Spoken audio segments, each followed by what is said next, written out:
కుమారుడు మాత్రమే, ఆయన సృజింపబడినవాడు, ఆయనకి పెద్ద ప్రాముఖ్యత ఇవ్వక్కర్లేదు, లేదంటే ఆయన దేవుడే కాదు అనే సంగతులు బయట ప్రయాణం చేస్తూ ఉన్నాయి. ఇటు అన్యజనుల గురించి మనం ఆలోచన చేయగలిగితే కనుక వారు నమ్మకం ఏంటంటే అనేక మంది దేవుళ్ళలో ఈయనొక దేవుడు అని కొంతమంది నమ్మకం.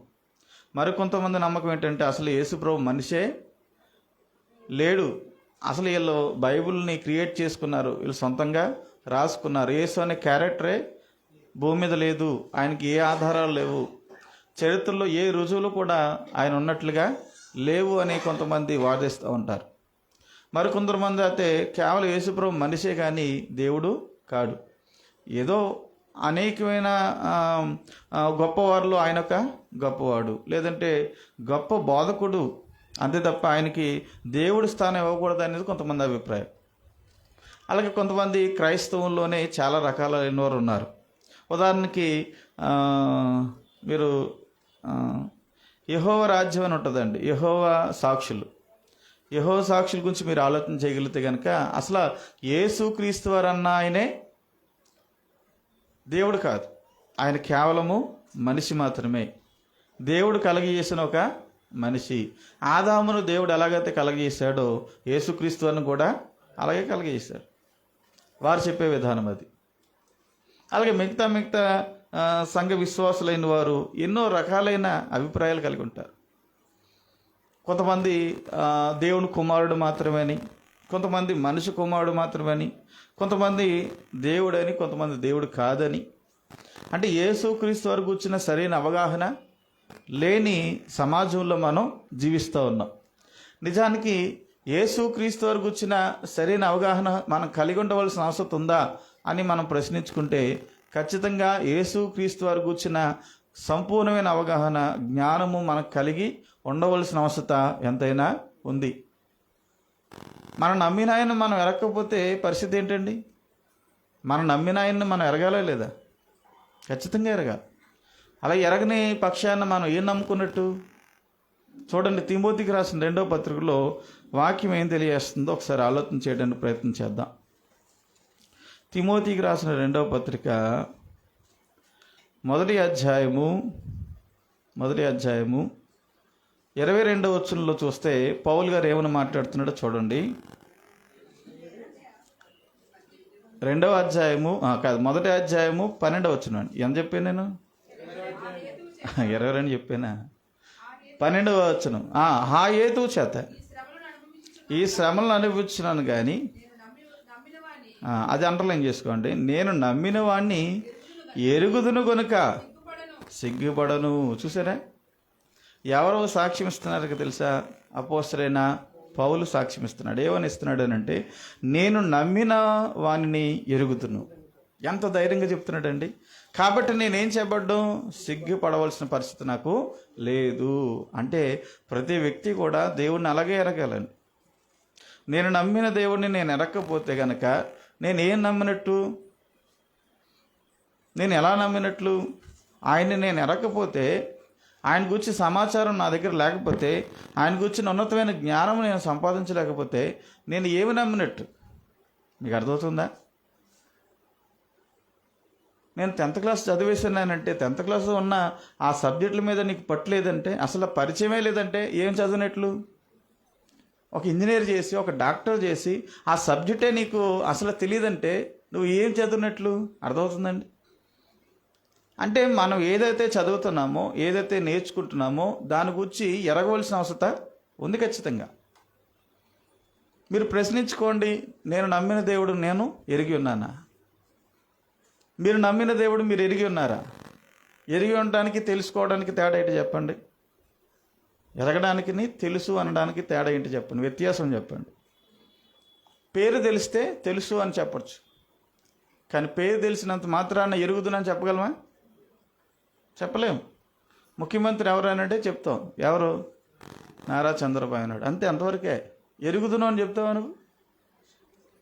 పూర్తి సమాచారం నీ దగ్గర ఉంటే, ఆ వ్యక్తి గురించి పూర్తిగా నువ్వు ఎరిగి ఉంటే, తెలుసుకుని ఉంటే కనుక ఆయన ఏం చేస్తాడో, ఎటువంటి వాడో, ఎలాంటి దాంట్లో ఆయన జన్మించాడో, విధి విధానాలు ఏంటో, ఆయన యొక్క జన్మ సంబంధిత సమాచారం కానీ, ఆయన వంశం సమాచారం కానీ, ఆయనకు బంధువులు, రక్త సంబంధికులు, ఆయన బిడ్డలు, ఆయన తాతలు, ముత్తాతలు, లేదంటే ఇక.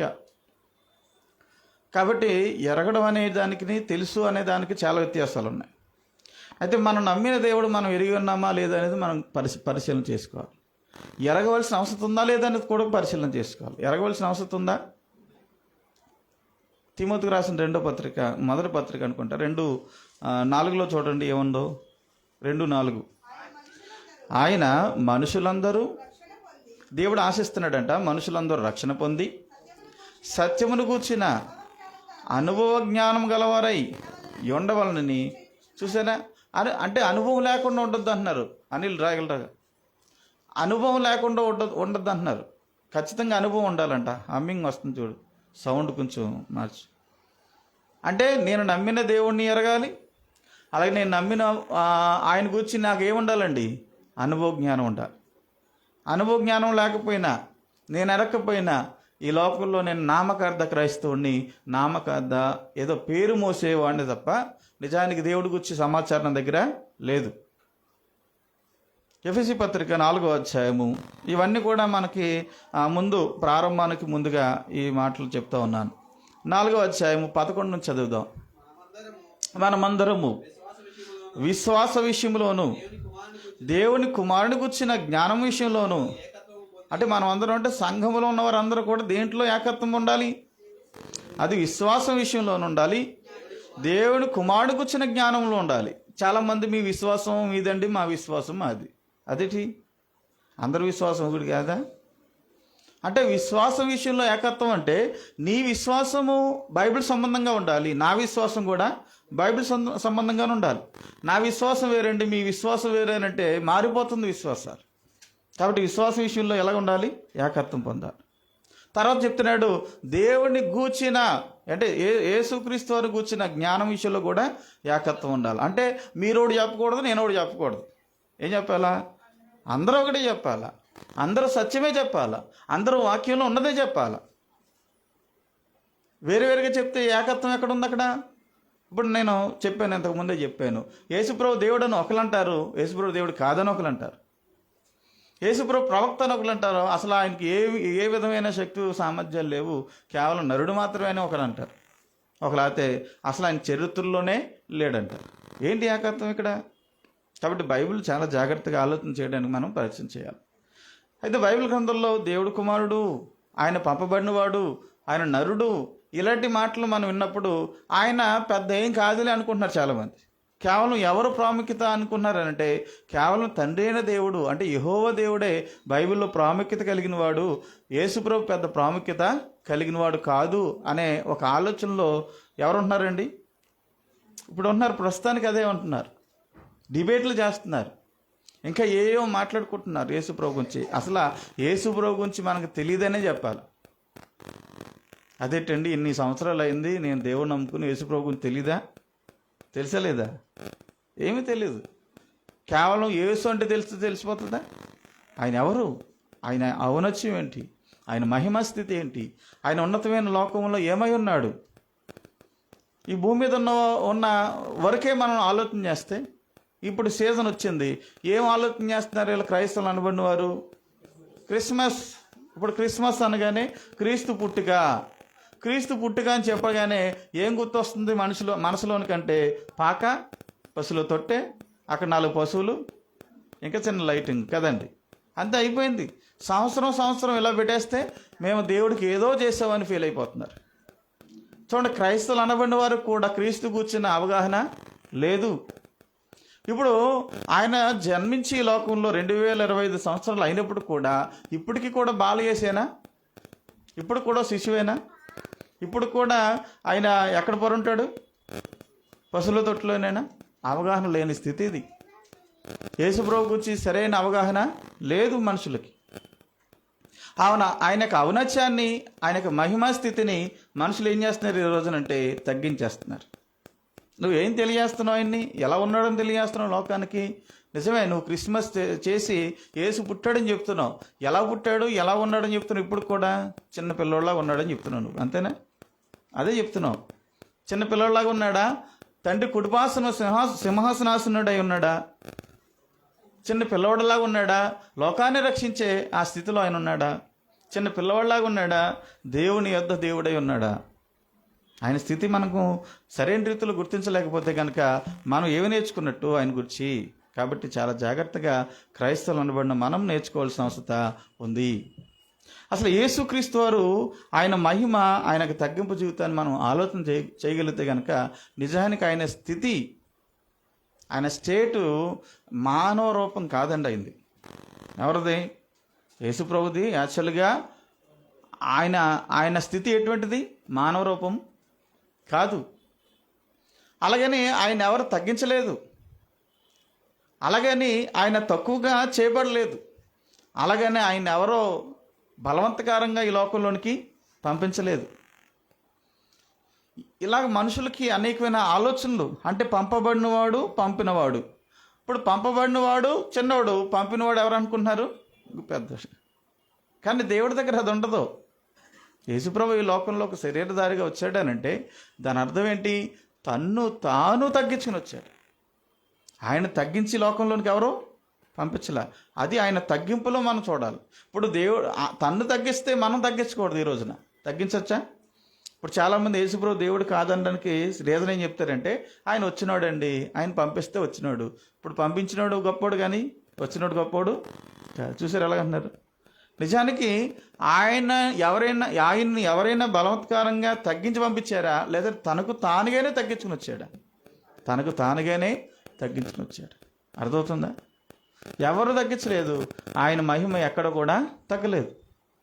ఆయన గురించి మనం ఆలోచన చేయడానికి ప్రయత్నం చేయాలి. ముందు ఆయన తగ్గింపు మనకు అర్థం కావాలంటే ఆయన ఉన్నతమైన స్థితి, ఆయన మహిమ, లేదంటే ఆయన ఔన్నత్యము మనం ఈ దినాన నేర్చుకోవాల్సిన అవసరం ఎంతైనా ఉంది. మనకు నిజంగా కొంతవరకే తెలుసు ఆయనకు ఔన్నత్యం. కానీ ఎంత ఎక్కువగా బైబిల్ గ్రంథం ఆయన గురించి తెలియజేస్తున్న సంగతి ఈరోజు నేర్చుకోవడానికి ప్రయత్నం చేద్దాం. ఫిలిప్పీలకు రాసిన పత్రిక, ఫిలిప్పీ సంఘానికి పౌలు తెలియజేస్తూ ఈ మాటలు రాస్తున్నాడు. ఏం రాస్తున్నాడు ఆయన? ఫిలిప్పీలకు రాసిన పత్రికలో 2వ అధ్యాయంలో ఆయన గురించి ఉంటుంది.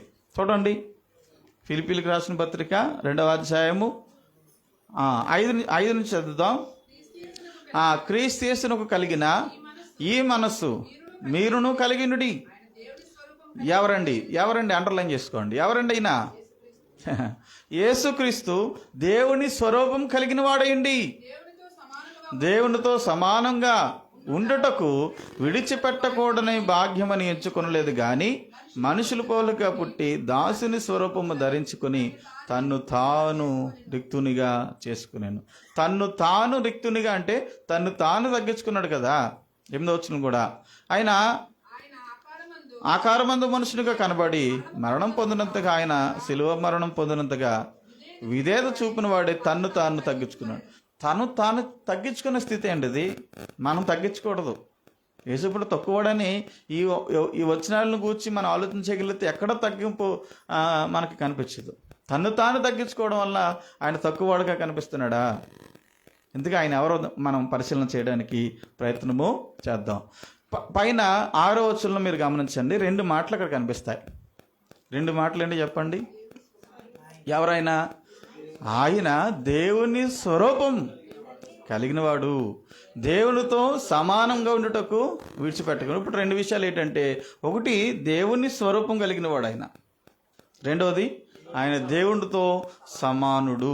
అర్థమవుతుందా? లేదంటే ఇక్కడ మనం ఏమైనా అపార్థం చేసుకుంటున్నామా? ఆయన దేవుని స్వరూపం కలిగిన వాడు, అలాగే ఆయన దేవుడితో సమానుడు. ఏమంటే దేవుడితో సమానుడు ఎవరైనా ఉంటారా? ఈ లోకంలో దేవుడితో సమానుడు ఎవరు ఉంటారండి? ఎవరు ఉండరు. దేవుని స్వరూపం అంటే దాని అర్థం ఏంటంటే, ఇదిగో ఆయన ఎగ్జాక్ట్గా ఈయనలాగే ఉంటాడని అర్థం. సేమ్ ఆయన స్వరూపం, ఆయన యొక్క సారము, ఆయన యొక్క గుణలక్షణాలు. తండ్రి ఏ లక్షణాలతో కలిగి ఉన్నాడో కుమారుడు అదే లక్షణాలని కలిగి ఉన్నాడు. అలాగే మీరు జాగ్రత్తగా ఆలోచన చేయండి. కొలస్సీయులకు రాసిన పత్రికలు కూడా ఈ మాట మనం చూడగలుగుతాం. 1వ అధ్యాయము 15వ వచనం. మొదటి అధ్యాయము 15 ఆయన, ఎవరైనా యేసుక్రీస్తు అదృశ్య దేవుణ్ణి స్వరూపి అయి సర్వ సృష్టికి ఆది సంభూతుడై ఉన్నాడు. చాలండి. అక్కడేమో దేవుని స్వరూపము, ఇక్కడ అదృశ్య దేవుణ్ణి స్వరూపి. రెండు ఒకటేనా? ఒకటే. ఇక్కడ ఒకటే ఉంది. రెండోది ఇక్కడ ఇంక మరొకసారి చదివితే కనుక ఏముంటుంది అని అంటే, దేవుడితో సమానంగా ఉండు దేవుడై ఉన్నాడు. దేవుడితో సమానంగా ఎవరుంటారో చెప్పండి? సృష్టి ఉంటుందా? సృష్టిలో మానవుడు ఉంటాడా? లేదు. ఈ సృష్టిలో ఉన్న అనేకమైనవి ఉన్నాయి కదా, ఆకాశము, భూమి, ఆయనతో సరిపడవి, ఆయనతో సమానమైనవి ఈ లోకములో లేదంటే ఈ యొక్క సృష్టములో ఏమన్నా సమానమైనవి చూపించండి. ఎవరితో సమానమైనవి? దేవుడితో సమానమైనవి. సృష్టి, మానవుడు, ఈ లోకంలో జంతువుల్లో, ఆకాశ పక్షుల్లో, అలాగే చెట్టు, చేమ, పుట్ట, కొండలు, లోయలు, సముద్రము, వేటితోనైనా సరే దేవుణ్ణి పోల్చి దేవుడితో సమానంగా చేయగలిగే స్థితి కలిగింది ఏమైనా ఉందా? ఏమీ లేదు. ఎందుకని? ఆ స్థితి కలిగింది కేవలము యేసుక్రీస్తు వారు మాత్రం. చాలామంది దేవదూతలు కూడా దేవుడితో సమానులు అంటారు. నిజంగా దేవదూతలు దేవుడితో సమానులు అండి. దేవదూతలు దేవుడితో సమానులు కాదు. వారు కేవలం ఎవరు అనంటే, హెబ్రీయులకు రాసిన పత్రిక మొదటి అధ్యాయము రెండవ అధ్యాయంలో చూడండి, మొదటి అధ్యాయంలో చూడండి, చివరి వచనంలో తెలియజేస్తుంటాడు. హెబ్రీయులకు రాసిన పత్రిక దేవదూతలు ఎవరు అనేది మనం ఆలోచించగలిగితే కనుక,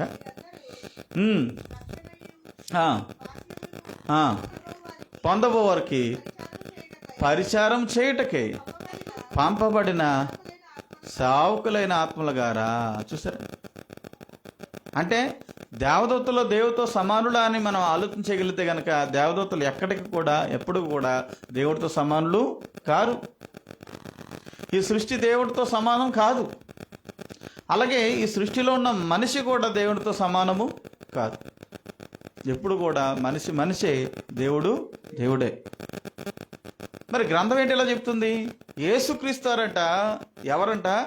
దేవునితో సమానుడు. చూసారా? ఆయనకు ఔన్నత్యం చూసారా? మనం ఏం చేస్తున్నాము? ఈ లోకంలో ఉన్నవారు ఏం చేస్తున్నారు?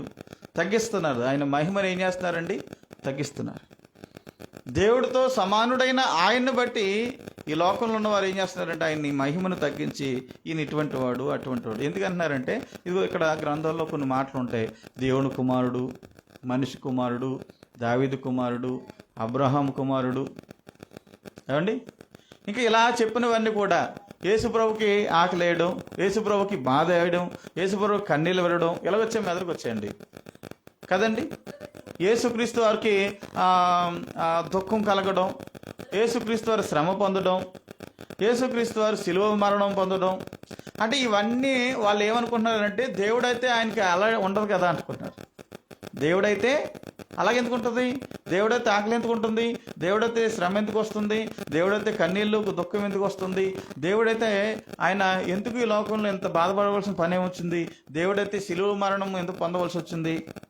అప్పుడు ఆ శిలువ దగ్గర ఉన్న వాళ్ళు కూడా క్వశ్చన్ అదే. నువ్వు నిజంగా దేవుడు అయితే ఏమన్నారండి? అంతే. వాళ్ళు మానవ లెక్క ఆలోచన చూసారు ఎలాగుందో. మనుషులు ఎప్పుడు కూడా యేసుప్రభుని ఎలా చూస్తున్నారు? నిజంగా నువ్వు నీ దేవుడు అయితే కనుక ఏం చేయమన్నాడు? నువ్వు దిగొచ్చే, నిన్ను నువ్వు రక్షించుకో, మమ్మల్ని కూడా రక్షించని పక్క దొంగలు అన్నారు కదా. అంటే చూడండి, ఫోకస్ ఎలా ఉందనంటే, ఈయన దేవుడు కాదు. దేవుడైతే ఇలా ఉండడు. ఎలా ఉండడు? శరీరధారితో ఉండడు. బాధ ఉండదు, చింత ఉండదు, వ్యాధి ఉండదు, కన్నీళ్ళు ఉండదు, దుఃఖం ఉండదు. ఆయనకి అసాధ్యమైనది ఏది ఉండదు. ఈయనేమో ఇక్కడ ప్రయాణం చేస్తున్నాడు, పాపులతో తిరుగుతున్నాడు. హెబ్రీయుల గ్రంథకర్త చెప్పాడు కదా, ఆయన శరీరధారి అయిన దినముల్లో మహా కన్నీళ్లతోనూ రోదనతోనూ తన్ను మరణమునకు తప్పించే వారికి ప్రార్థనలు, యాచనలు చేస్తున్నాడు. ఇంకో విషయం ఏంటంటే, ప్రార్థన చేసేవాడు దేవుడు ఏంటంటే అంటాడు. ఇప్పుడు ఈయన ఎవరికి చేస్తున్నాడు? వేరే ఆయనకి చేస్తున్నాడు. ఈయన దేవుడు ఎలాగవుతాడు? మీకు అర్థమైందా? ఈయన వేరే ఆయనకి చేసినప్పుడు ఆయనే దేవుడు అవుతాడు, కానీ ఈయన ఎందుకో దేవుడు అవుతాడు. ఇవన్నీ మనుషులు ఆలోచన చేసుకుని యేసుప్రభు యొక్క మహిమను ఏం చేస్తున్నారు? తగ్గిస్తున్నారు. ఇప్పుడు ఇవన్నిటిలో ఆయన ఇవ్వడానికి ఒక కారణం ఉందా, లేదంటే ఆయన యాక్చువల్గా ఇదే స్టేట్లో ఆయన ఉన్నాడా? అసలు ఈ స్టేట్లో ఆయన ఉన్నాడా, లేదంటే ఆయన స్టేట్ ఇది కాదా? ఆయన లేదంటే ఆయన యొక్క మహిమ ఇది కాదా, లేదంటే వేరే పర్పస్ మీద వచ్చాడా? యేసుప్రభు మనిషి కుమారుడిగా, దావీదు కుమారుడిగా, దేవుడు కుమారుడిగా, అబ్రహాం కుమారుడిగా, నజరేయుడు యేసుగా, మెస్సయ్యగా, యూదుల రాజుగా, అంటే ఈ నామాలు కలిగి ఈ లోకంలోకి రావడానికి గల కారణం ఉందా, లేదంటే ఒరిజినల్గా ఆయన స్టేట్ ఇదేనా, మామూలుగా అందరూ పుట్టినట్టుగానే పుట్టాడా? అంటే కారణాల బట్టే వచ్చాడా, లేదా కారణం లేకుండా సాధారణంగా వచ్చాడా అని నా ప్రశ్న. కారణం బట్టి వస్తే ఆయన నిజమైన స్టేట్ ఇది కాదన్నమాట. ఆయన ఏదో ఉందో మొత్తం మీద. ఆయన దేవుడి స్వరూపం కలిగి ఉండి అన్నాడు అంటే ఆయన స్టేట్ మానవ స్వరూపం కాదన్నమాట, అంతేనా? ఆయన దేవుడితో సమానంగా ఉండి అన్నాడు అంటే ఆయన దేవుడితో సమానుడు, మానవ సమానుడిగా పుట్టాడనంటే ఆయన తగ్గింపు జీవితం మనకు అర్థం అవ్వాలి. ఏదో దానికి ఆయన తగ్గించుకున్నాడు అంటే ఏదో చేద్దామని వచ్చాడు. ఏదో ఆయన చూపించడానికి వచ్చాడు. తను తగ్గించుకొని ఈ లోకంలో జీవిస్తున్నాడనంటే తగ్గించుకున్న జీవితం ఆయనది కాదు. మీకు అర్థమవుతుందా? తాను తగ్గించుకున్నాడనంటే తగ్గించుకున్న జీవితం ఆయనది కాదు. ఆయన ఒక కారణం మూలంగా తగ్గించుకున్నాడు అంతే. మీకు అర్థమవుతుందా? ఇది అర్థం చేసుకోవడానికి ఒక మాట చెప్తాను. స్వచ్ఛ భారత్ జరుగుతుంది అనుకోండి, పిఎం కానీ సీఎం కానీ ఏమట్టుకుంటాడండి? చీపు పెట్టుకుంటాడు. ఇప్పుడు చీపు పెట్టుకున్న సమయంలో మనం సీఎంని పిఎంను చూసి ఏమనుకోవాలి? పిఎం అంటే చీపులు కట్టెట్టుకుని ఊడ్చేవాడా అనుకోవాలా? నువ్వు ఏ స్టేట్లో చూసావు? అక్కడ సందర్భం ఏంటి? అక్కడ స్వచ్ఛ భారత్ చేస్తున్నారు. కొంత కెమెరాకి ఫొటోస్కి పోజులు ఇవ్వడానికి ఏం చేశాడు? చీపు పెట్టుకున్నాడు అంతే. చీపు పెట్టుకున్న మాలన పిఎం స్వేపర్ అయిపోడు అవుతాడండి? అవడు. ఆయన ఏదో కారణం మూలంగా చీపు పెట్టుకున్నాడు అంతే. కానీ నిజానికి ఆయన స్టేట్ ఏంటి? పిఎం, ప్రధానమంత్రి, లేదంటే చీఫ్ మినిస్టర్, సీఎం కదండి. మీకు అర్థమవుతుంది ఇది? అంటే ఇగో 33 సంవత్సరాలు ఈ యొక్క కారణం మూలంగా ఈ లోకంలో ఆయన జీవించి తను తగ్గించుకున్నాడంటే దీనికి ఒక ప్రధానమైన కారణం ఉండదు.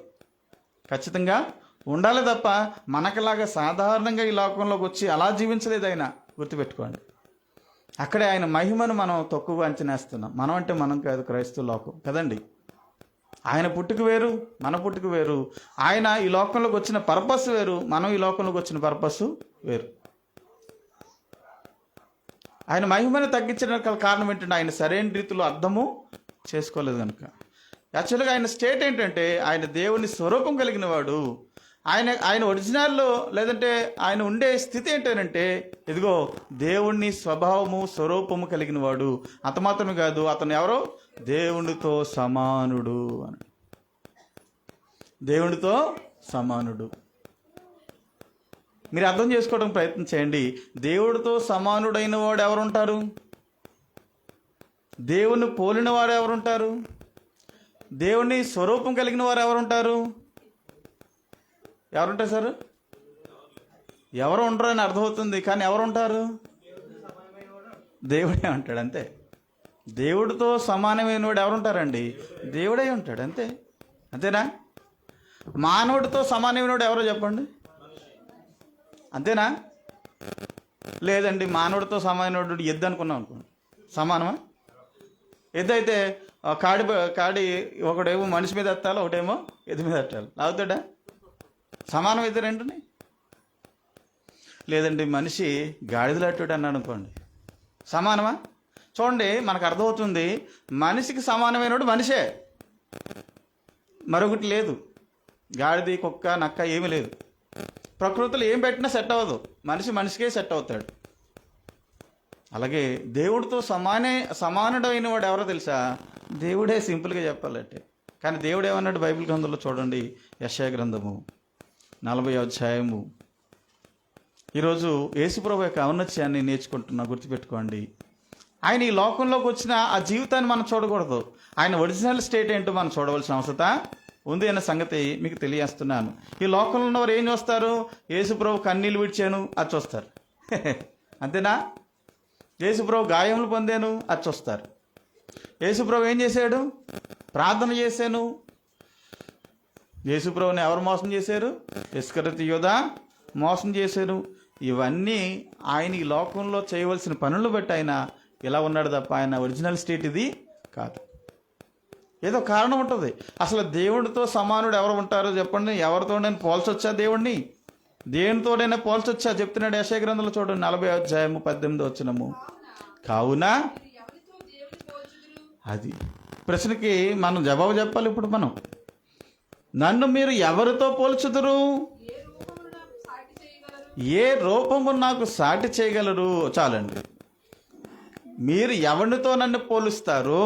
ఏ రూపము నాకు సాటి చేయగలరు? 25వ వచనము. నీవు ఇతనితో సమానుడు అని మీరు నన్ను ఎవరితో సాటి చేయగలరు అని పరిశుద్ధుడు దేవుడు అడుగుతున్నాడట. నన్ను ఎవరితో సమానం చేస్తారు? నన్ను ఎవరితో పోలుస్తారు? ఏ రూపం నాకు ఇస్తారు? దేవుడికి సరి సమానమైన రూపం ఏది? దేవుడిని పోల్చే పోలికేది ఈ లోకంలో? అలాగే దేవుడితో సమానమైన వాడు ఈయన అని చెప్పడానికి ఎవరున్నారు ఈ లోకంలో? ఇతనితో దేవుడు సమానుడు అని ఒకవేళ నన్ను ఎవరితో సాటి చేస్తారు, సమానం చేస్తారు అంటున్నాడు. దేవుడు అడుగుతున్నాడు అని పరిశుద్ధుడు అడుగుతున్నాడు అని చెప్తున్నాడు కదా. ఇప్పుడు ఆలోచన చేయండి. ఆయన్ని ఆయనతో పోల్చదగినది ఎక్కడ ఉంది? రెండవది, ఆయనతో సమరూపమైనది ఏదో ఉంది. మీకు అర్థమవుతుంది నేను చెప్పింది? ఏదైనా వెళ్ళిపోతుందన్నా? ఏ రూపం ఆయనకి ఇవ్వచ్చు, ఏ రూపంలో ఆయన్ని మనం పోల్చవచ్చు. చాలామంది ఏమంటారు, ఎవరే ఇది అంతా దేవుడి రూపమే అంటారు. బాబు, ఏ రూపం అది? సృష్టి అంతా ఎవరి రూపం అనుకున్నారా? దేవుడి రూపమే అంటారు. సృష్టి దేవుని రూపం అంటే ఇది 100% కాదు. అఫ్కోర్స్ దేవుడి రూపమే, దేవుని తత్వం కలిగినదే, దేవుడి లక్షణాలు కలిగి ఉన్నదే. కానీ ఎగ్జాక్ట్గా దేవుడి రూపం కాదు, ఎగ్జాక్ట్గా దేవుని స్వరూపము కాదు, ఎగ్జాక్ట్గా దేవుణ్ణి పోల్చదగినంత సృష్టి కాదు. అలాగే దేవుడితో సమానమైనది ఏది అనంటే ఈ లోకంలో ఏం చెప్తాం? ఇప్పుడు ఇవన్నీ మనం అర్థం చేసుకుంటే తర్వాత మనకు అర్థమవుతుంది మన మ్యాటర్. అసలు ఏమీ లేదు, పరలోకంలో ఏదీ లేదు, భూమి మీద కూడా ఏమి లేదు. చెప్పండి, 3 విషయాలు చెప్పండి. 3 విషయాలు, అక్కడ ఉన్న 3 విషయాలు చెప్పండి. పోల్చదగినది, ఏ రూపంలో పోల్చదగినది? కాదు, పైన ఏది ఉంది? ఎవరితో పోల్చదు అంటే ఎవరితో పోలుస్తాం ఈ లోకంలో? అంటే పలానా వ్యక్తితో దేవుడు సమానుడు అని చెప్పి పోలుస్తామా? పోలిక. తర్వాత ఏ రూపాన్ని ఇద్దాం? పలానా రూపం ఇద్దామా? ఇశ్రాయేలు ప్రజలు దేవుడికి ఏ రూపం ఇచ్చారు? దూడ రూపం ఇచ్చారు. అంటే కనీసం మానవ రూపం కూడా ఆయన ఇవాళ చూసారు ఎంత దిగజారుతనము. మానవుడు దేవుడిని చేస్తే ఎలా ఉంటుంది, కానీ దేవుడు మానవుని చేస్తే ఎలా ఉంటుంది? ఇది ఎలా ఉంటుంది? అందంగా ఉంటుంది.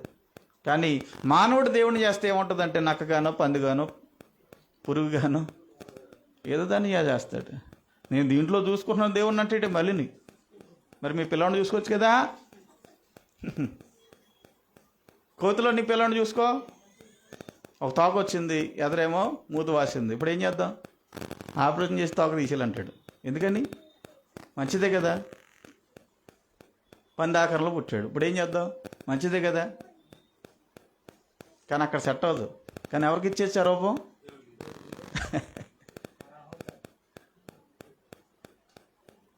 చూడండి ఒకసారి, మనుషులు ఏ రూపాన్ని ఇచ్చారంటే దేవుడికి? రోమీయులకు రాసిన పత్రిక 1వ అధ్యాయం. మీకు చాలా జాగ్రత్తగా అర్థం చేసుకుంటే అర్థం అవుతుందండి. మళ్ళీ మీరు పెడచేవి నెట్టారా అయిపోయిందే, ఏమేమి అర్థం అవ్వదు. మీరు అర్థం చేసుకుని ప్రయత్నం చేయండి. ఉదయకాల సమయంలో విన్నవారు కూడా ఇది దేవత్వం గురించి కూడా ఇదే లెసన్. చూడండి 1వ అధ్యాయము 23వ వచనము, లేదంటే 22 నుంచి చదివేద్దాం. ఎవరో మనుషుల యొక్క అవివేక హృదయం ఏమైపోయిందంట? అంధకారం అయిపోయింది, ఏమీ తెలియట్లేదు. తాము ఏమనుకుంటున్నారు? జ్ఞానులమని చెప్పుకునొచ్చు బుద్ధిహీనులైరి. వారు ఏం చేస్తారంటే అక్షయగుడకు దేవుడిని ఏం చేస్తారంట? మహిమను క్షయమగు మనుషుల యొక్కయు, పక్షుల యొక్కయు, చతుష్పద జంతువుల యొక్కయు, పురుగుల యొక్కయు, ప్రతిమా స్వరూపులుగా మార్చిరి. ఏ రూపం ఇచ్చేసారు వాళ్ళు? దేవుడి మహిమకు ఏ రూపం ఇచ్చేశారు? దేవుడిని ఉన్నతమైన స్థితికి ఏ రూపం ఇచ్చేశారు తెలుసా? ఈ లోకంలో ఉన్న వాటి రూపం ఇచ్చేశారు. దేవుడు అక్షయుడు, కానీ క్షయుడుగా వాళ్ళని దేవుడు మహిమను దిగజార్చేశారు. దేవుడు అక్షయుడు అండి. కనిపించేది అంతా కూడా క్షయత.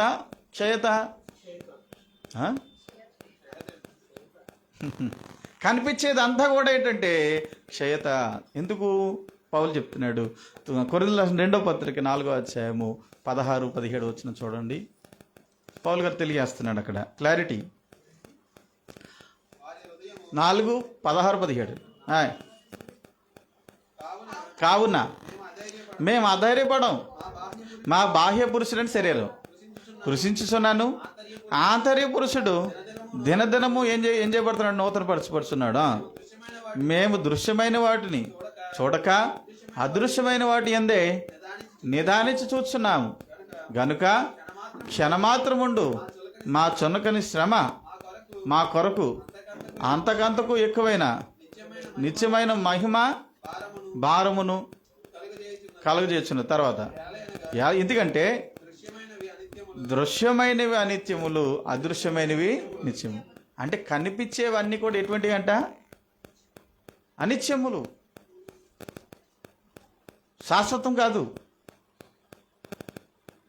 మన కంటితో చూడగలిగేవన్నీ కూడా అనిత్యములండి, క్షయమైనవి. అంటే ఈరోజు మనకు కనిపిస్తాయి, రేపు మాయమైపోతాయి. కానీ కనిపించినవి ఏంటో తెలుసా? అక్షయమైనవి. అవి ఎలా ఉంటాయంటే నిత్యం ఉంటాయి. ఇప్పుడు దేవుడు అక్షయుడా? అప్పుడు చెప్పండి, దేవుడు కనిపించేవాడా కనిపించినవాడా? దేవుడికి ఏ రూపం ఇస్తావు? ఇప్పుడు దేవుడు కనిపించడు, దేవుడికి ఏ రూపం ఇస్తావు? కానీ మనుషులు హృదయం అంధకారం అయిపోయింది కాబట్టి ఏం చేశారంటే అక్షయుడకు దేవుని మహిమని దేనికి దిగజార్చేశారంటే ఇది క్షయమైన ఈ రూపానికి తెచ్చేశారు. దేవుడు అడుగుతున్నాడు, నన్ను ఏ రూపంలోకి మారుస్తాడు మీరు అన్నాడు. మీరు ఏ రూపాన్ని ఇస్తారు? నాకు సాటి అయిన రూపం ఏది? నన్ను పోల్చదగినది ఈ లోకంలో ఏముంది? నాతో సమానమైన ఆ విధానం కలిగింది ఏది ఉందని చెప్తున్నాడు. ఏముందో చెప్పండి? దేవుడు అక్షయుడు.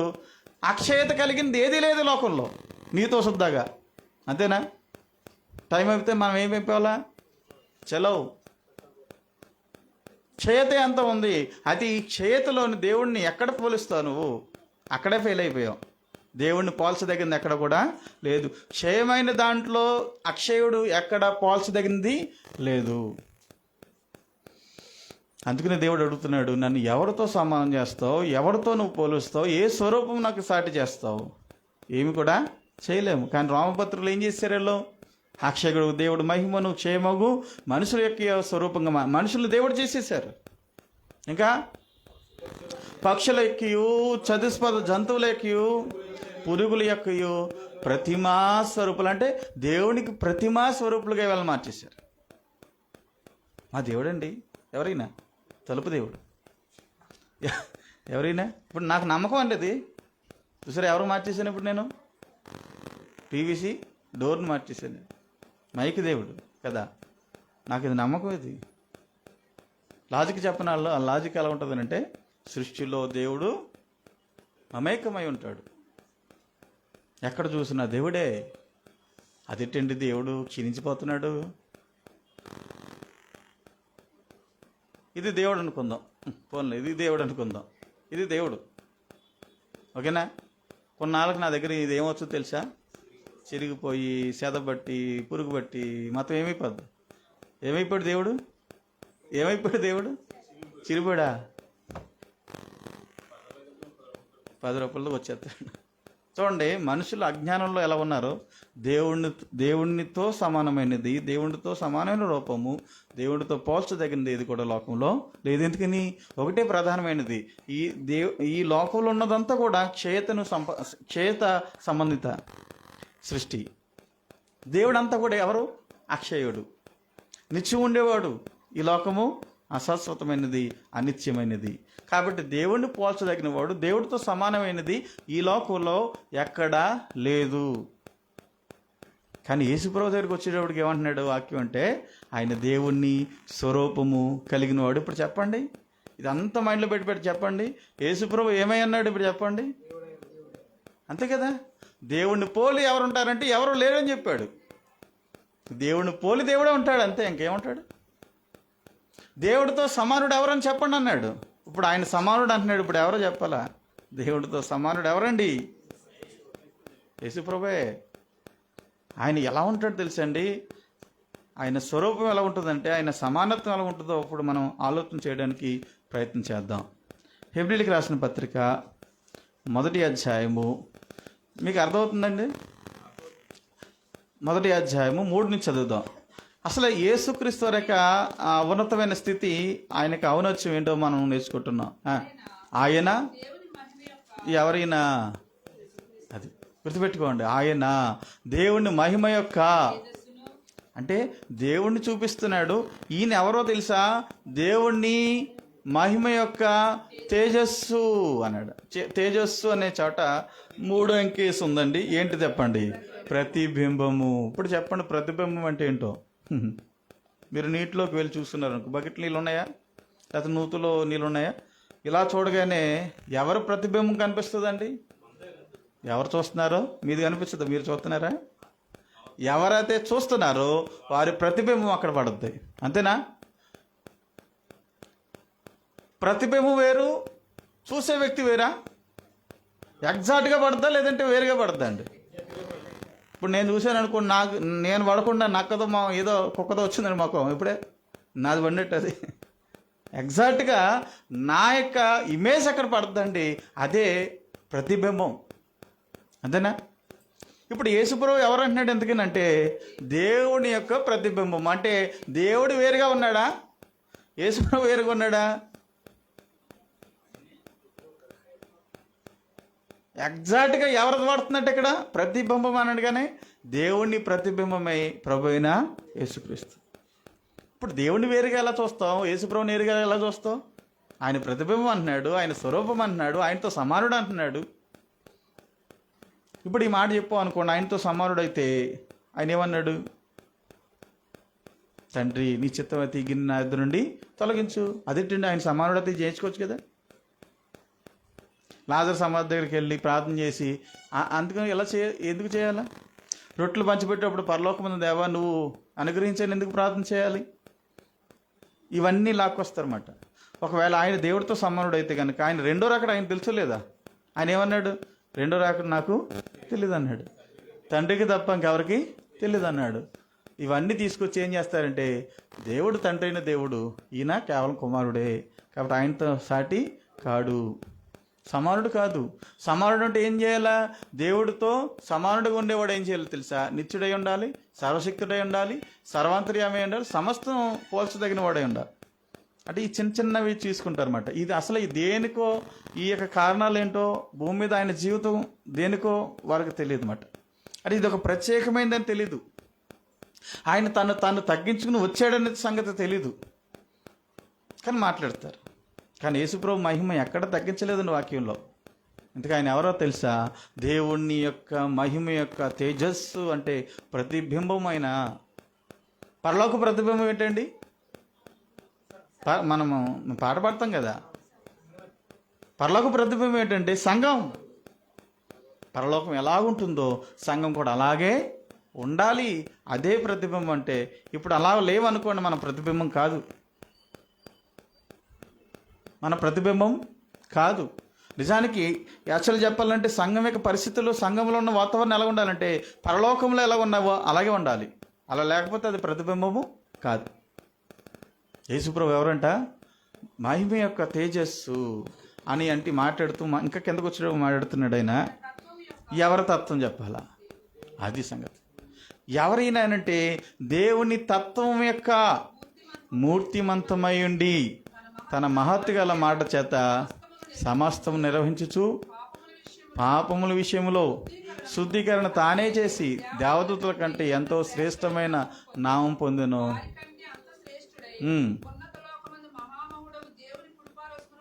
చాలు. ఇది హెబ్రీ గ్రంథకర్త యేసుక్రీస్తు వారి యొక్క దేవత్వం గురించి, యేసుక్రీస్తు వారి యొక్క దైవత్వం గురించి, యేసుక్రీస్తు వారి ఎగ్జాక్ట్గా దేవుడు అని చెప్పడానికి రాస్తున్నాడు. ఆయన మహిమను తగ్గించడానికి రాయట్లేదు. ఇది ఆయన మహిమను ఉన్నతంగా చూపించడానికి రాస్తున్నాడు. ప్రజలకు తెలియజేస్తున్నాడు. యేసుప్రభు అంటే నువ్వు అనుకున్నట్లుగా కాదు నాయన, కేవలం బాలయేసు కాదు, ఈయన కేవలం నువ్వు చూస్తున్నా పశుల పాకలో కూర్చున్న ఆయన కాదు, రెండు పెట్టిన ఆయన కాదు. ఈయన ఎవరో తెలుసా? సాక్షాత్తు దేవుణ్ణి రూపం, దేవుణ్ణి తేజస్సు, ప్రతిబింబం, దేవుణ్ణి మూర్తిమంతమై ఉన్నది అన్నాడు. మూర్తిమంతమని అంటే దాని అర్థం ఏంటంటే పూర్తి సారమై ఉన్నాడండి. ఎవరు? యేసుక్రీస్తు పూర్తి సారము, పూర్తి రూపము, పూర్తి సమానత్వము, పూర్తి ప్రతిబింబం. పూర్తి అంటే నా ఉద్దేశంలో సంపూర్ణమైనది అని అర్థం. సంపూర్ణమైన వ్యక్తి ఎవరంటే దేవుడికి ఇంకో ఈయన దేవుడు అని చెప్పడానికి సంపూర్ణమైన వ్యక్తిగా వచ్చిన ఆయన ఎవరో తెలుసా?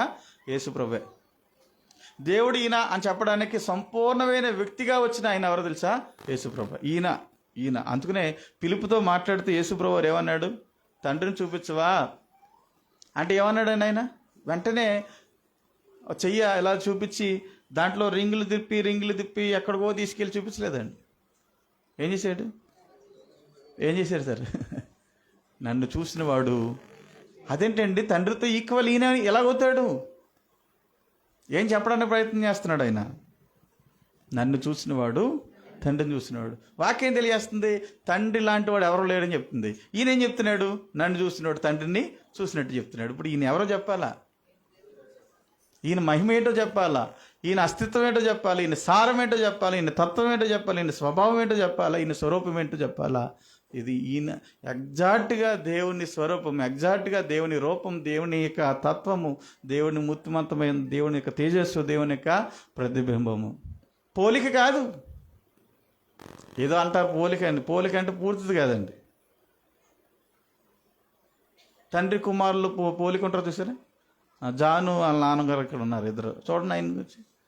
జాను అలాగే వాళ్ళ నాన్నగారు గోపి గారిని చూడండి. పోలిక కలుస్తుంది. పోలిక ఉంటుందా? ఎగ్జాక్ట్గా నువ్వే గోపి గారువా? ఎగ్జాక్ట్గా కాదు, పోలిక. కొన్ని పోలికలు, ముఖం, చేతులు లేదా కాళ్ళు. పుట్టగానే అంటాం కదా, ఏమంటారు పుట్టగానే? అమ్మలకి అందరూ వెళ్ళినప్పుడు అలాగే చెప్తారండి. ఏదో చెప్పాలనుకుంటారో ఏంటో మరి నాకు తెలియదు, కానీ మొత్తం మీద పనిచేస్తారు అవయవాలన్నీ కూడా. అసలేంటి ఒక సంగ వెళ్ళిపోయాడు, అక్కడికి వెళ్ళిపోయాడు, అసలేనాడు అక్కడికి వెళ్ళిపోయాడు, పనిచేస్తుంటారు. మూతి ఎవడో తెలుసా అండి? మొత్తమా ఉంది, చచ్చిపోయింది కదా ఆవిడ, ఇంకెందుకు కాబట్టి ఆవిడ మూతి ఇప్పుడు దాకా గుర్తుంటుందా? చచ్చిపోయి ఎప్పుడో ఇన్నాళ్ళు అయిపోయింది, మొత్తమా ఉందంట. కాళ్ళు తాతయ్య వచ్చేసినారా? ఎందుకు ఆ దొడ్డు గోళ్ళు ఎందుకు మనకి? దేవుడు ఇంకొక రూపం ఇచ్చాడు, కొత్త రూపం ఇచ్చాడు. మళ్ళీ ఎక్కడికి వెళ్తాం? అదే రూపం. కళ్ళు చూసేవారే, కళ్ళు ఇలా పెద్దనాని వచ్చేసినాయి. ఎందుకు వస్తాయి పెద్దనాని? పోలిక అంతే. కానీ అవి వేరు ఈ వేరు. కానీ పోలిక కొన్ని ఉంటాయి, కొన్ని ఉండవు. కానీ ఇప్పుడు యేసుప్రభు దేవుని పోలిక, ప్రతిబింబం, ఎగ్జాక్ట్ ఇమేజ్ మాట అండి. మీరు ఫోటో తీసుకున్నారనుకోండి, మీద వస్తుందా వేరే వాళ్ళు వస్తుందా? ఏమంటే సత్యనారాయణ గారు మీద వస్తుందా వేరే వాళ్ళు వస్తుందా? మీద వస్తుంది. ఎందుకంటే మీరు తీయించుకున్నారు కాబట్టి. లేదండి ఫోటోలో వేరండి నేను వేరే అంటారా? దేవుని ఫోటో తీస్తే ఇప్పుడు ఎవరు వచ్చారండి? ఇప్పుడు బయటికి యేసుప్రభు వచ్చాడు. అది సంగతి. మూర్తిమంతం అని అంటే పూర్తి సారము, సంపూర్ణ సారము కలిగిన వాడు యేసుప్రభు.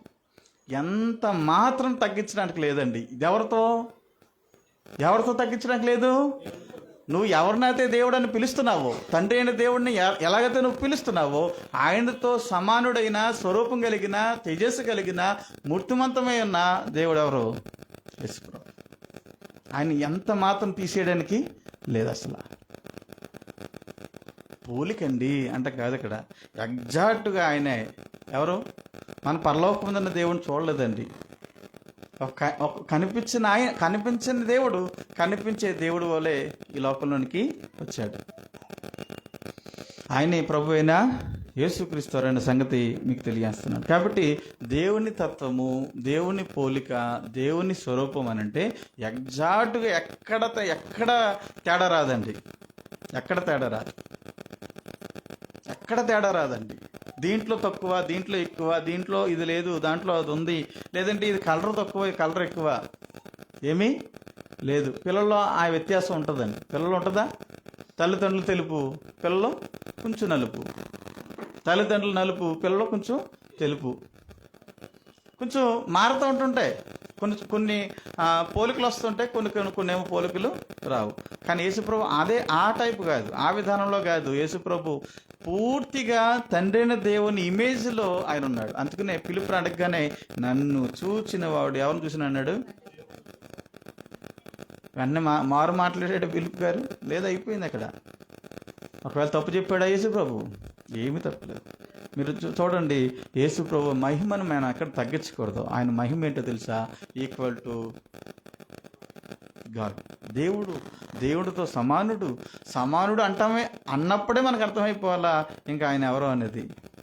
కానీ భూమి మీద నడయాడినప్పుడు ఆయన స్థితి ఏంటంటే తన్ను తాను ఏం చేసుకున్నాడు ఆయన. అది అక్కడ అది చూడాలి మనం. తన్ను తాను తగ్గించుకున్న స్థితి చూసి దేవుడు కాదనకూడదు. పిఎం గారు చీపు పెట్టుకున్నప్పుడు చూసి పిఎం స్వీపర్ అనకూడదు. ఎందుకని? ఆయన తను తాను తగ్గించుకొని ఏం పట్టుకున్నాడు? చీపురు పట్టుకున్నాడు. నువ్వు చూసేదే చీపురు పట్టుకుంటూ చూసావు. చీపురు పట్టుకున్నాడు పిఎం కాదు. ఈ లోకంలో ఆయన జీవించడానికి వచ్చి తన మహిమను విడిచి వచ్చాడు. ఎవరు? యేసుప్రభు ఏం చేశాడండి? తన మహిమను విడిచి వచ్చాడా? విడిచి రాకుండా ఆయన ఈ లోకంలో నార్మల్గా పుట్టాడా? విడిచి వచ్చాడు. అందుకని యోహాను సువార్తలో ఏమంటున్నాడు ఆయన? 17వ అధ్యాయము. ఎందుకు ఆ మాట చెప్తున్నాడు ఆయన?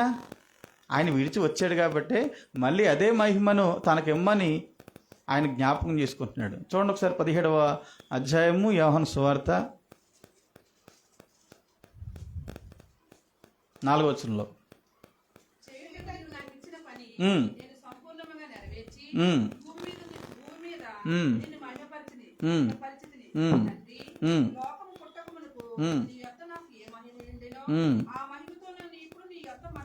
చాలండి. లోకం పుట్టమునుపు ఆయనకు ఒక మహిమ ఉందంటండి. ఆ మహిమ ఏంటో తెలుసా? తండ్రితో సమానమైన మహిమ, తండ్రితో సమానమైన హోదా. అందుకనే యోహాను సువార్తలో 1వ అధ్యాయం 1వ వచనం ఉంది. ఆది యందు వాక్యం ఉండెను, వాక్యం దేవుని యొద్ద ఉండెను, వాక్యమే ఉంది. దేవుని యొద్ద దేవుడై ఉన్న వాక్యం. అది గుర్తుపెట్టుకోండి. దేవుని యొద్ద దేవుడైన వాక్యం. కాబట్టి యేసుక్రీస్తు వారే కావనొచ్చాయని మనం గ్రహిస్తే ఆ నిజానికి ఆయన ఎవరో తెలుసా? దేవుడు, దేవునితో సమానుడు, దేవుణ్ణి పోలిన వాడు. ఎగ్జాక్ట్ రూపం ఎవరిదనంటే ప్రభువైన యేసుక్రీస్తు. మీకు డౌట్ రావాలి, రూపం అంటున్నారు. ఏ రూపం అండి అది? బాహ్య రూపమా? ఆంతర్య రూపం. ఆయన గుణలక్షణాలు. రూపం అంటే ఆయన గుణలక్షణాలు. ఇప్పుడు దేవుడు మన స్వరూపం మందు మన పోలిక అన్నాడు. మన స్వరూపం ఏంటి, మన పోలిక ఏంటి? ఇంతకుముందు చెప్పాను నేను. అక్కడ చెప్పానంటే లక్ష్మి గారి ఇంటికాడ పెట్టినప్పుడు చెప్పారు. మన స్వరూపం మన పోలిక అంటే ఏంటి? ఆయన గుణలక్షణాలు. ఆయన పోలిక ఏంటి? ఆయన ఏ స్థితిలో ఉంటాడో ఆ స్థితిలో మనం చేశాడు. ఆయన పరిశుద్ధుడు, ఆయన పోలికది. ఆయన నిత్యుడు, ఆయన ప్రేమాస్వరూపి, ఇది ఆయన పోలిక. అర్థమవుతుందండి? స్వరూపం అంటే గుణలక్షణాలు, దేవుణ్ణి పోలిన గుణలక్షణాలు.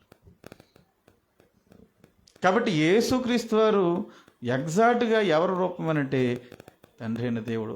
ఆ దేవుడు అయిన ఆయన ఏం చేశాడంటే చూడండి ఒకసారి 14వ వచనంలో 1:14. ఆ దేవుడు ఏమయ్యాడంట?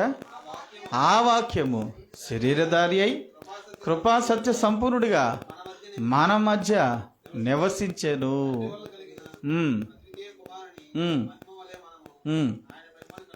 చూసారా? ఆయన ఎలాగొచ్చాడనంట? వాక్యం ఏం ధరించిందంట అంటే ధరించకముందు ఏంటో అది దేవుడు. ఆయన శరీరాన్ని దాల్చకముందు ఎవరండి? ఆయన దేవుడై ఉన్నవాడు. కానీ శరీరాన్ని దాల్చడానికి కారణాలు ఉన్నాయా? ఖచ్చితంగా కారణాలు ఉన్నాయి. అవి కూడా మనం తెలుసుకుందాం తర్వాత. కానీ నిజానికి నరుడిగా వచ్చాడు కాబట్టి నరుడు అనకూడదు. మనం ఏమనకూడదండి? శరీరాన్ని దాల్చాడు కాబట్టి శరీరధారి అని అనకూడదు. మనం హెబ్రీయులకు రాసిన పత్రిక 10వ అధ్యాయం 5వ వచనం నుంచి మనం చూస్తే యేసుప్రభు ఈ లోకంలోకి వచ్చినప్పుడు ఏమని మాట్లాడుతున్నాడో చూడండి ఒకసారి. హెబ్రీయులకు రాసిన పత్రిక. కాబట్టి ఆయన అంటే యేసుప్రభు ఈ లోకంలో ప్రవేశించినప్పుడు ఏమంటున్నాడంట? ఇలాగ చెప్తున్నాడు, బలియు అర్పణయు నీవు కోరలేదు కానీ ఏం చేశాడంట, శరీరాన్ని యేసు ప్రభువుకి అమర్చారు తప్ప ఆయన శరీరధారి కాదు, అమర్చారంతే. ఒక పర్పస్ ఆయన ఒకటి నెరవేర్చవలసి ఉంది కాబట్టి ఏం చేశారు, శరీరాన్ని అమర్చారు. ఫైర్ అవుతుందండి, ఫైర్ షూట్ అమరుస్తారు. ఎందుకని? ఇంకా అలా నడవాలన్నాడు, చచ్చిపోతాడు. అలాగైతే ఫైర్ జరుగుతుంది అక్కడ, ఫైర్ కంట్రోల్ చేయాలి, ఫైర్ షూట్ వేశారు. దేనికి? ఫైర్ షూట్ని అమర్చారండి. దేనికి? పర్పస్. అంతేనా? ఒరిజినల్గా అలాగుంటాడు ఆయన? అలాగుండడు, అమర్చారు అంతే. యేసుప్రభు ఒరిజినల్ అది కాదు, ఒరిజినల్ స్టేటు అది కాదు. ఆయన శరీరాన్ని ఏం జరిగింది, అమర్చారు అంతే. తర్వాత తిమోతికి రాసిన మా మొదటి పత్రిక 3వ అధ్యాయం 18వ వచనం, లేక 16వ వచనం అండి, 18 కాదు. మొదటి తిమోతి పత్రిక 3వ అధ్యాయం 16వ వచనం. నిరాక్షేపముగా దైవభక్తి కూర్చిన మర్మము గొప్పదై ఉన్నది. చూసారా ఇక్కడ ఏమంటున్నాడు చూడండి, మీరు అర్థం చేసుకోండి. ఆయన శరీరుడుగా సస్యశరీరుడుగా ప్రత్యక్షమైన, అంటే ఆయన అనే మాట దగ్గర ఆయన అనే మాట దగ్గర తెలుగులో ఆయన ఉంది, కానీ ఇంగ్లీష్లో మీరు చదవగలిగితే అక్కడ ఏముంటుంది తెలుసా? ఏముంటుంది? చదువుతారు ఎవరైనా? ఆయన అనే చోట ఏముంటుంది తెలుసా? గాడ్ అని ఉంటుందండి. ఏముంటుంది? గాడ్. ఇప్పుడు గాడ్ ఎలా వచ్చాడంట? సస్యశరీరుడుగా వచ్చాడు. అంటే గాడ్ అంటే దేవుడు శరీరాన్ని దాల్చి ఈ లోకంలోనికి వచ్చాడని ఉంటుందండి. మీరు డౌట్ అయితే చూడొచ్చు మీరు. కాబట్టి ఇప్పుడు నిజానికి ఆయన శరీరధారి కాదు, శరీరాన్ని అమర్చుకుని వచ్చేసాడు. ఆ అమర్చుకుని వచ్చేసి దానికి కారణం వేరేగా ఉన్నమాట. నిజానికి శరీరాన్ని అమర్చుకున్నప్పుడు కూడా ఆయన ఎవరు ఎందుకు తెలుసా? ఆయన ఎవరు? దేవుడు. ఆయన అలాగే చూడాలి, మనం తగ్గించి చూడకూడదు. ఈ శరీరంలో ఉన్న ఆయన ఎవరంటే తన్ను తాను తగ్గించుకున్న ఆయన, కానీ శరీరం దాల్చకముందు ఆయన ఎవరంటే మహిమ కలిగిన దేవుడై ఉన్నాడు. రోమిలికి రాసిన పత్రిక 1వ అధ్యాయాన్ని ముగించేస్తాను. ఇప్పటికి ఇది సరిపోతుంది, వచ్చేవారం అది మిగతా సంగతులు నేర్చుకుందాం. 1వ అధ్యాయము రోమిలికి రాసిన పత్రికలో 1వ అధ్యాయంలో ఇలాగా మనకి చెప్పబడుతూ ఉంటుంది. చూద్దాం ఒకసారి. రోమిలికి రాసిన పత్రిక 1వ అధ్యాయం 2:7 కలిసి ఉన్న చూసారా? కింద నుంచి లెక్కెట్టుకోండి. యేసుక్రీస్తు అని ఉంటుంది చూసారా? అక్కడి నుంచి చదవండి. ఇక్కడమ్మా కింద దాని కింద అది అక్కడ చూడండి, గమనించండి. యేసుక్రీస్తు శరీరమును బట్టి దావీదు సంతానముగాను మృతులో నుండి పునరుద్ధానుడైనందున పరిశుద్ధమైన ఆత్మను బట్టి దేవుని కుమారుడుగాను ప్రభావంతో నిరూపింపబడెను. ఈయన నామము నిమిత్తము సమస్త జనులు విశ్వాసమునకు విధేయులు. ఈయన ద్వారా మేము కృపను అపోసలత్వమును పొందితమని మీరును వారిలో ఉన్నవారై. ఆ పైన మీరు గమనించండి. యేసుక్రీస్తు శరీరమును బట్టి ఎక్కడ పుట్టాడట? అంటే శరీరాన్ని బట్టే ఆయన దావీదు సంతానం తప్ప నిజానికి దావీదు సంతానం. మీకు ఇలాగైనా అర్థమవుతుందా? నేను ఏం తేడా చెప్తున్నానా? శరీరమును బట్టే దావీదు సంతానం, శరీరమును బట్టి అబ్రహాం సంతానం, శరీరమును బట్టి మరియ సంతానం, శరీరమును బట్టే శరీరం దాల్చాడు అంతే. కానీ యాక్చువల్గా ఆయన స్టేట్ అది కాదు. ఇదే రోమిలికి రాసిన పత్రిక 9వ అధ్యాయం 5వ వచనం. పితరులు వారు మళ్ళీ అదే మాట, శరీరమును బట్టి క్రీస్తు వీరిలో పుట్టెను. ఈయన సర్వాధికారి అయిన దేవుడై ఉండి నిరంతరము స్తోత్రాడుగా ఉన్నాడు. ఆమేన్. అసలు ఏం చెప్పడానికి ప్రయత్నం చేస్తున్నాడు? అసలు శరీరాన్ని బట్టే అండి ఈయన కుమారుడు తప్ప ఈయన నిజంగా ఈయన కుమారుడు అంతేనా? అర్థమవుతుంది? ఇంకేమనుందా? కుమారుడు కుమారుడు కుమారుడు అని అంటే ఆయన కుమారుడండి అంటే ఎలాగా? కుమారుడు కాదు, ఆయన శరీరంను బట్టి కుమారుడుగా ఉన్నాడంతే. అబ్రహాం కుమారుడు అంటే తక్కువ కాదు, దావీదు కుమారుడు అంటే తక్కువ కాదు, యోసేపు కుమారుడు అంటే తక్కువ కాదు, మరియమ్మ కుమారుడు అంటే తక్కువ కాదు. కేవలం శరీరంను బట్టి ఆ కుమారత్వం అనేది ఆయనకి ఆపాదించబడింది, వచ్చిందంతే. నిజానికి ఒరిజినల్ స్టేట్ అయింది అది కాదు. కుమారుడు కాదైనా దేవుడు, దేవునితో సమానుడు, దేవుని మహిమ యొక్క తేజస్సు, ఆయన మూర్తిమంతమై ఉన్నాడు, ఆయన స్వరూపము, ఆయన పోలిక, ఆయన ప్రతిబింబము, ఆయన తత్వము. ఎవరు చూసారు? ఆయన మీకు ఏమైనా అర్థమవుతుందా? ఆయన ఉన్నతమైన ఔన్నత్యం అర్థమవుతుందా? మనం ఇలాగే చూస్తున్నాం. ఎక్కడ చూస్తున్నాం? ఇక ఈ పశువుల పాకలా చూస్తున్నాం ఇంకా ప్రతి సంవత్సరం. అంతే కాబట్టి ఆయన ఎవరో అర్థం అవ్వట్లేదు. నిజానికి ఆయన యాజిటీజ్గా మనం నేర్చుకుంటే కనుక ఆయన ఎవరు? ఉన్నతమైన దేవుడై ఉన్నాడు. ఈరోజు ప్రభువైన యేసుక్రీస్తు వారిని దేవుడు కాదన్న వాళ్ళు ఇది గ్రహించాలి. ప్రభువైన యేసుక్రీస్తు వారిని తక్కువ చేసి చూస్తున్న వాళ్ళు గ్రహించలేదు ఖచ్చితంగా. కాబట్టి మనం నేర్చుకోవాలి. నేను నమ్మిన దేవుడు నేను ఎరిగి ఉన్నానో లేదో గుర్తుపెట్టుకోవాలి. క్రీస్తు కూర్చున్న జ్ఞానం అందరిలో కూడా సమానంగా ఉండాలో లేదండి? ఖచ్చితంగా ఉండాలి.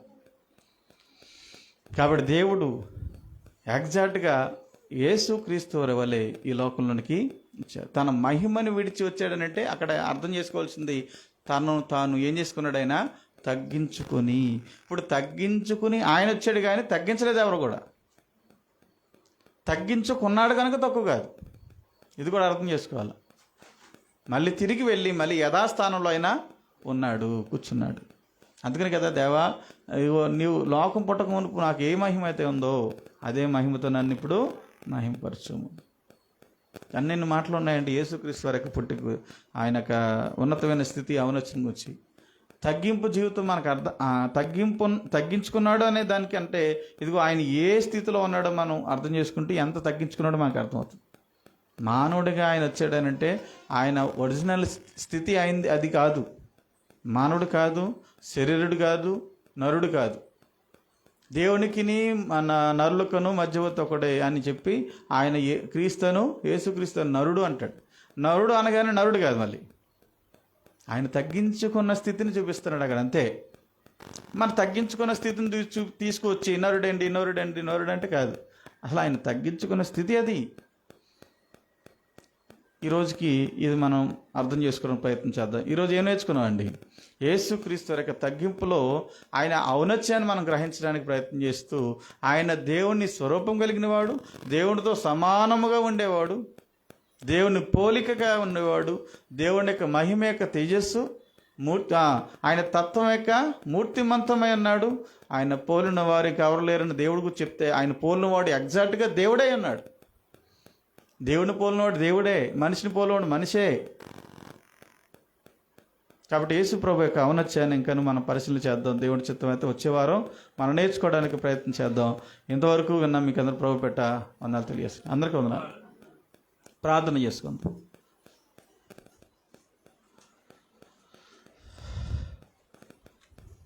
ప్రార్థన. పరిశుద్ధమైన దేవా, నీ పరిశుద్ధమైన పవిత్రమైన మనకి వేలాది కృతజ్ఞతాస్తుతులు, స్తోత్రాలు. నీ కుమారుని యొక్క ఔన్నత్యాన్ని, మహిమ స్థితిని తండ్రి మేము నేర్చుకుంటూ ఉన్నాం. ఆయన ఈ లోకంలోకి వచ్చిన మరి భౌతికమైన శరీరంతో వచ్చిన మరి ఆ స్థితినే లోకం చూస్తూ ఉంది, కానీ ఆయన ఒరిజినల్ స్థితి ఏంటో లోకం గ్రహించట్లేదు. అలాగని క్రైస్తవులు కూడా చాలామంది తండ్రి గ్రహించట్లేదు. ఈరోజు మాకు నేర్పించిన దాన్ని బట్టి స్తోత్రాలు.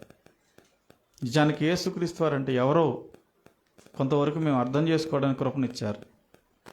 మీ యొక్క మహిమ యొక్క తేజస్సును, మీ తత్వం యొక్క మూర్తిమంతంనై ఉన్నాడని, మీ స్వరూపం కలిగిన వారని, మీతో సమానుడిగా ఉండగలిగిన స్థితిని ఆయనకు మాత్రమే ఉందని మేము నేర్చుకున్నాం తండ్రి.